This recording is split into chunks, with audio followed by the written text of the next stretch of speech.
ಸಯ್ಯಿದ್ ಮದನಿ ಸುನ್ನಿ ಜಮ್ಇಯ್ಯತುಲ್ Muallimeen SJM Ullal range ಆಶ್ರಯದಲ್ಲಿ range conference Kallapu ಸೇವಂತಿಗುಡ್ಡೆಯ ವಿಕಾಯತುಲ್ ಇಸ್ಲಾಂ ಮದ್ರಸಾ ಸಭಾಭವನದಲ್ಲಿ ನಡೆಯಿತು. ಮುಕ್ಕಚ್ಚೇರಿ ಮದ್ರಸದ ಮುಅಲ್ಲಿಮ್ ಶರೀಫ್ ಬಾಕವಿ ದುಆ ನೆರವೇರಿಸಿದರು. ತೋಟ ಮದ್ರಸಾ ಮುಅಲ್ಲಿಮರಾದ ಮುಸ್ತಫಾ ಸಾದಿ ಕಿರಾಅತ್ ಪಠಿಸಿದರು. ಸೇವಂತಿಗುಡ್ಡೆ ಮಸೀದಿಯ ಇಮಾಮರಾದ ಅಬ್ದುಲ್ ಹಕೀಮ್ ಮದನಿ ಸಭೆಯನ್ನು ಉದ್ಘಾಟಿಸಿ ಮಾತನಾಡಿದರು. Sayyid Madani Arabic educational trust ಮುಫತ್ತಿಶರಾದ ಹುಸೇನ್ ಸಾದಿ ಹುಸ್ಮಾರ್, ಸುಂದರಬಾಗ್ ಮದ್ರಸದ ಸದರ್ ಮುಅಲ್ಲಿಮ್ ಕೆ.ಎಂ. ಮುಹಿಯುದ್ದೀನ್ ಮದನಿ, ಸೇವಂತಿಗುಡ್ಡೆ ಜಮಾಅತ್ ಅಧ್ಯಕ್ಷರಾದ ಶಮೀರ್ ಸೇವಂತಿಗುಡ್ಡೆ ಮತ್ತು ಮದ್ರಸಾ ಸಂಚಾಲಕರಾದ ಜಾಬಿರ್ ಕಲ್ಲಾಪು ಶುಭ ಹಾರೈಸಿ ಮಾತನಾಡಿದರು. ಸೇವಂತಿಗುಡ್ಡೆ ಜಮಾಅತ್ ಪ್ರಧಾನ ಕಾರ್ಯದರ್ಶಿ ತೌಸೀಫ್ ಸೇವಂತಿಗುಡ್ಡೆ, ಸದಸ್ಯರಾದ ಮುಹಮ್ಮದ್ ಫಾರೂಕ್ ಮತ್ತು ಹಿರಿಯ ವ್ಯಕ್ತಿ ಅಬೂಬಕರ್ ಜಪ್ಪು ಹಾಗೂ ಅರ್ಷದ್ ಆಸಿಫ್ ಕೆರೆಬೈಲು, ನಿಸಾರ್ ಖಲೀಲ್ ಮೇಲಗುಡ್ಡೆ ಮುಖ್ಯ ಅತಿಥಿಗಳಾಗಿ ಭಾಗವಹಿಸಿದರು.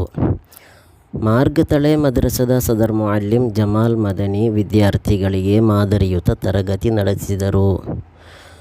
ಮುಕ್ಕಚ್ಚೇರಿ ಅಲ್ ಮುಬಾರಕ್ ಮದ್ರಸದ ಸದರ್ ಮುಅಲ್ಲಿಮ್ ವಿ.ಕೆ. ಅಬ್ದುಲ್ ರಹಮಾನ್ ಸಖಾಫಿ ಕಿತಾಬ್ ಪರಿಚಯ ಮಾಡಿದರು.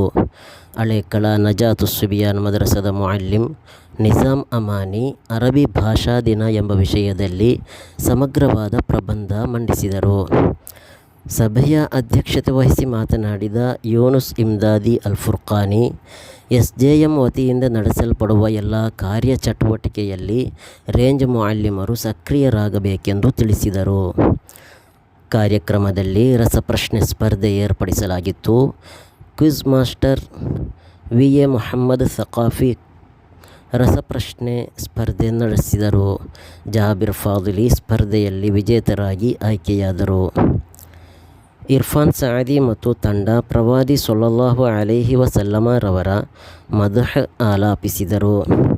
ರೇಂಜ್ ಪ್ರಧಾನ ಕಾರ್ಯದರ್ಶಿ ನವಾಜ್ ಸಖಾಫಿ ಉಳ್ಳಾಲ ಸ್ವಾಗತಿಸಿ, ಜೊತೆ ಕಾರ್ಯದರ್ಶಿ ಅಬ್ದುಲ್ ರಜಾಕ್ ಮದನಿ ಧನ್ಯವಾದ ಗೈದರು.